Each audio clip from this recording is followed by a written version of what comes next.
안녕하세요. 자, 또, 여러분 이제 두 번째 내용을 한번 살펴보도록 하겠습니다.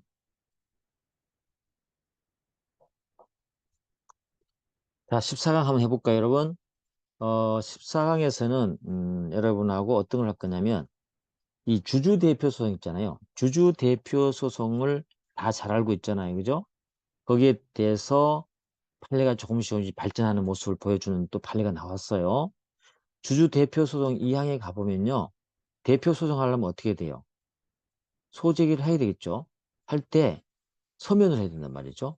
신청할 때도 그렇고. 다시 말해서 주 대표성 할 때, 서면으로 신청을 한단 말이죠. 그죠? 그때 그 서면에 포함된 이 서면에 뭐가 기재되어야 되는 거죠. 그래서 서면에 기재되어 있는 이유가 있거든요. 그 이유가, 어떤 것이고 어떤 범위에서 기재되어야 되느냐가 문제됐어요. 알겠죠? 문제됐던 건데 중요합니다. 그죠? 이런 부분에서 조금씩 발전되는 거기 때문에 이거는 어떤 분야에서든지 어떤 시험에서든지 예, 선택형 내지 객관식 지문으로 등장할 수도 있고 우리가 알아둬야 되는 내용이겠습니다. 자, 쟁점을 보시면 403조 2항은 서면으로 신청하는 내용인데 주주대표 소송할 때 그 서면에 기재돼야 되는 이유가 있어요. 그렇죠? 다시 말해서 회사에 대해서 이사에 대해서 책임을 물으라고 청구를 할 수 있거든요. 회사에 대해서. 청구할 때 반드시 그 청구하는 이유가 기재되어야 됩니다. 알겠죠? 이유를 기재한 서면을 하라고 되어 있거든요. 그럴 때 이 책임 추궁의 대상, 이사, 그 다음에 책임 발생 원인 사실 등에 관한 내용이 포함되어야 되는가? 이럼 어떻게 했어요? 당연히 포함되지 않을까요? 누구에게 책임 추구하는지, 그 다음에 책임 발생 원인이 어떤 것인지에 대한 사실관계를 서면으로 기재해야 되겠죠.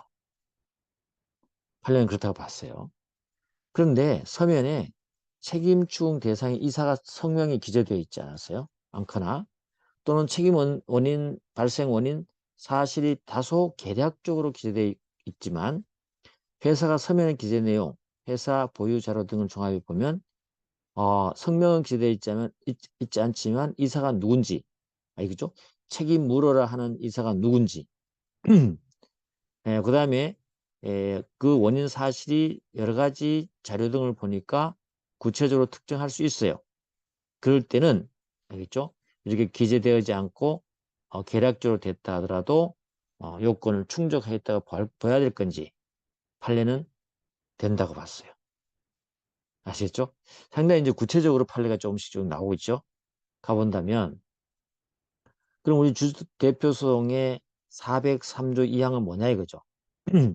우리가 주주대표 소송하려면 1%에 해당하는 주주가 누구에게 먼저 회사에 대해서 그 책임 있는 이사에 대해서 책임을 추구할 소를 제기할 것을 제기를 먼저 청구해야 돼요. 그렇죠. 그죠? 해라. 그때 이러이러하기 때문에 청구를 하라고 뭐에 이항에 가보니까 그 이유를 기재한 서면으로 하도록 돼 있다는 거죠. 근데 이 이유에는 뭐죠?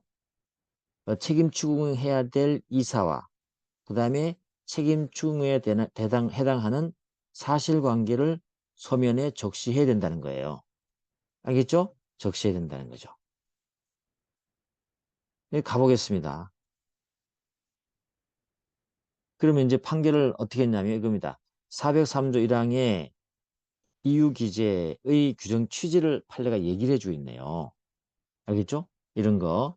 주대표 소송의 1항, 2항, 3항 있죠? 청구기간 30일 내 이 규정의 취지가 뭐냐면 주주가 회사를 위해서 권리를 행사하여 이사의 책임을 충할 대표성을 인정함으로써 사실상 뭐죠? 이 주주 대표성은 누구를 위한 거죠? 공익보호죠. 회사의 이익을 보호를 도모하기 위한 거단 말이죠. 그리고 주주 대표성이 회사가 가지는 권리에 바탕을 둔 것임을 고려해서 주주에 의한 남소 방지에 대한 그러한 취지도 있다는 것이죠. 알겠죠? 이렇게 403조에 따른 서면에 기재해야 할 때 서면해야 된다고 했잖아요. 그죠? 그때 이후에는 책임 추궁 대상 이사 발생 원인 사실이 원칙적으로 포함되어 있어야 됩니까? 맞습니다. 그래서 여러분들은 두 가지 알아둬야 돼요. 이러한 주주대표 소송의 취지가 뭐냐? 회사 이익 보호 도모, 그리고 주주가 함부로 소를 남발하지 않도록 주주에 의한 남소를 방지하기 위한 규정이다. 그리고 서면에 기재된 이유의 범위는 추궁 대상 이사가 분명히 특정돼야 되고 책임 발생 원인 사실이 함께 포함되어야 된다. 알겠죠? 이유에 설치할 범위가 정해져 있네요. 이걸 판례가 얘기해 줬습니다. 그래서 의미가 있는 것이고 우리는 수험생들은 알아줘야 되는 부분입니다. 그렇죠? 자, 그러면 나가서 그랬는데 우리 사실관계 보니까 다만 좋아. 그렇다 하더라도 주주가 언제나 회사 업무 등에 대해서 정확한 지식과 적절한 정보를 갖고 있다고 할 수 없다고 봤어요. 아, 맞습니다. 왜 주주가 대표성을 제기한다 하더라도 그런 내용에 대해서 이사에 책임 충할 그 사실관계에 대해서도 아주 정확하게 안다고는 볼 수 없어요. 그렇죠? 내부 정보를 다 갖고 있는 건 아니기 때문에 그래서 우리 판례는 그걸 감안해 준 거예요. 그래서 꼭 그 사실관계가 아주 명확하게 기입하기가 힘들 수도 있다는 거죠.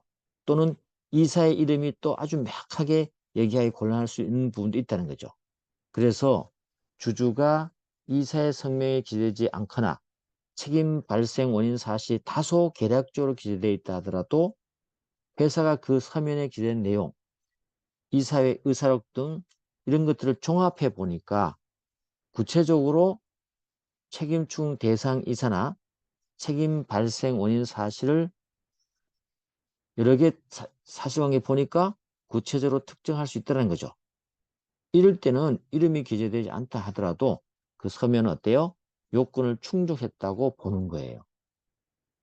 아시겠죠? 충족됐다고 본다. 됐습니까? 요 판례 꼭 알아둬야 되고요. 그러면 좋습니다. 또 더 나아가서 또 그 이후에 이어서 또 새로운 판례가 하나 나왔어요. 뭐냐면 주주 대표 소송에서 서면에 대한 이유까지 나왔어요. 나왔는데 이유에 대한 법적 평가를 판례가 해줬고요. 그 다음에 그러면 나중에 청구를 추가도 할 수 있느냐까지가 문제됐는데 그 판례를까지 알아둬야 되겠죠. 네, 그래서 주주 대표 소송 관련되는 판례는 지금 많이 확장되어 있습니다. 많이 확장되어 있기 때문에 여러분이 알아둬야 된다.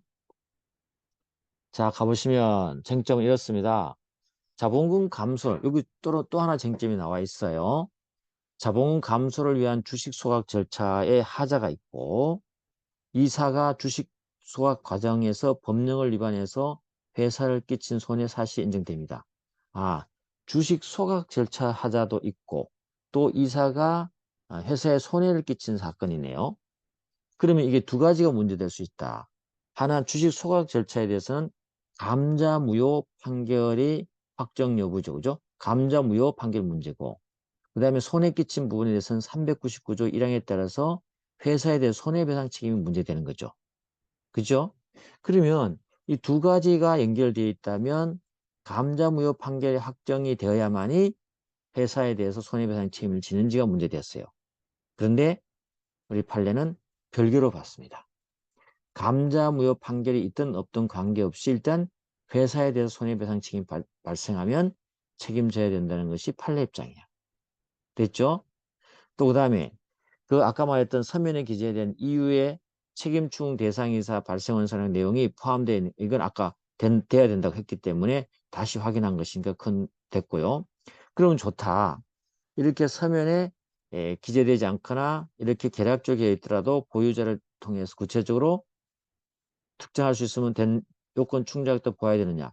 그래서 요 두 개는 앞쪽에 있던 판례를 그대로 주장한 거죠. 이미 아는 거예요. 우리는 알겠죠? 알기 때문에 넘어가도록 하고요.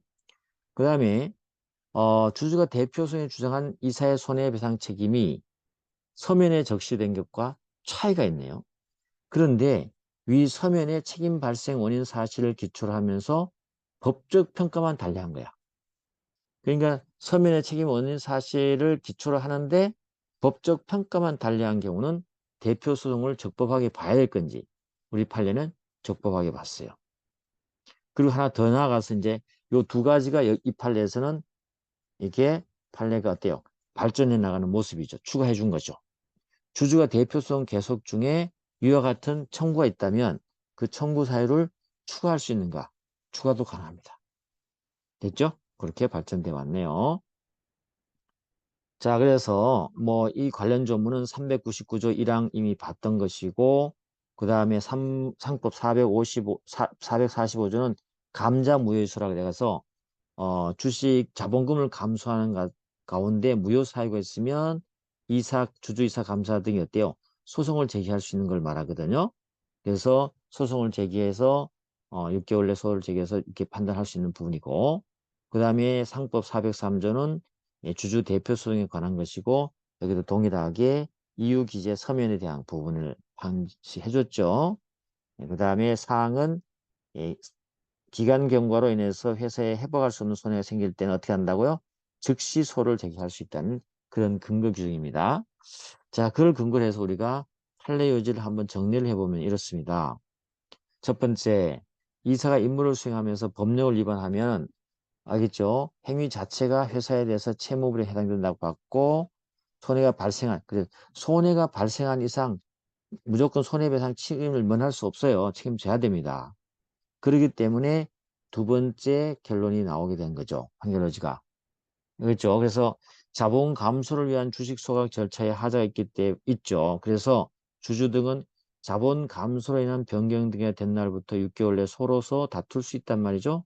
그리고 또 이사가 주식 소각 과정에서 법령을 위반해서 회사에 손해를 끼친 사실이 인정될 때는 감자무효 판결이 별도로 확정되는 여부와 관계없이 이미 손해가 발생했다죠. 그죠?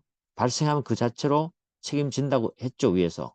그렇기 때문에 399조 1항에 따라서 회사에 대해서 바로 손해배상 책임을 부담합니다. 아시겠죠? 이제 그래서 혹시라도 객관식 또는 선택형 지문에서 만약에 주식 다시 감자무효소와 이사가 회사에 대한 책임이 발생한 것과 만약에 경합이라고 했다. 동시에 발생할 때 반드시 그런 자본금 감소 무효소가 판단되어야만이 손해배상할 수 있느냐. 그건 아니라는 거. 알겠죠? 그렇게 하면 되겠습니다. 3번, 그 다음에 4번 이런 것들은 이미 앞쪽에 봤던 것이죠. 봤던 것이고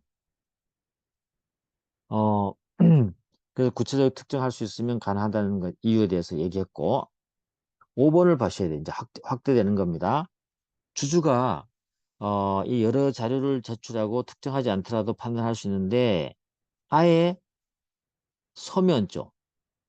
회사에 대해서 제소 청구서를 제출해야 되는데 아예 청구서도 제출하지 않거나 아니면 어디요? 청구서를 제출했다 하더라도 제소 청구서에 기재된 책임 발생 원인 사실과 전혀 무관한 사실관계로 청구했다면 그건 어때요? 그거는 그 대표 소송은 부적법하죠? 부적법합니다. 어떤 경우는 가능할까요? 403조 사항 있죠? 이런 경우는 가능할 수도 있어요. 왜냐하면 403조 사항은 제소기한 경과로 회복할 수 없는 손해가 생길 염려가 있을 때는 즉시 바로 누가? 주주가 바로 법원에 소송을 제기할 수 있잖아요. 그죠? 그런 경우는 어, 문제 안 되겠죠. 그런 경우는 당연히 뭐 이런 제소 청구서가 문제되지 않을 겁니다. 그죠? 그런 사유가 아니라면 제소 청구서를 회사에 제출을 하지 않거나 아니면 어때요? 제소 청구서에 기재된 원인 사실과 무관한 사실관계라면 그때는 제소 청구 자체가 부적법하다는 얘기죠. 알겠죠? 요거 하나 우리가 체킹해뒀고 그 다음에 넘어가서 어, 마지막 정리를 해본다면 주주가 대표 소송에 주장한 이사의 손해배상 책임이 제소 청구서에 적시된 것과 차이가 있어요. 있다 하더라도 원래는 어 차이가 있어서 완전히 별개라면은 부적법하지만 있다 약간의 차이가 있고요.